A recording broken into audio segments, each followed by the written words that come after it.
सबु दर्शक बंधु मानक मोर नमस्कार। आम प्राकृतिक परिवेश रे अनेक वृक्षलता अछंती। सेमानक देहरे अनेक दिव्य गुण भरी होई रहिछि।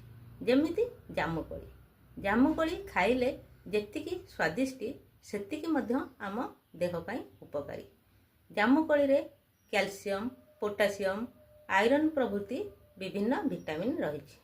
जामुकोली खाइले आमर high blood pressure, heart attack, heart stroke भल होई थाए। जामुकोली जूस रे जीरा आउ बीटी लुण मिसाई पीले आमर पेट जनित समस्या जेमिति गैस, एसिडिटी, बदहजम प्रभृति भल होई थाए। जामुकोली खाइले आमर सुगर लेवल कंट्रोल होई थाए।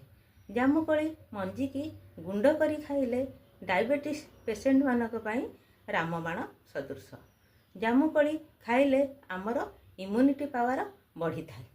जामुकोली पेस्ट को मुहरे लगाइले आमर व्रण समस्या दूर होई थाए।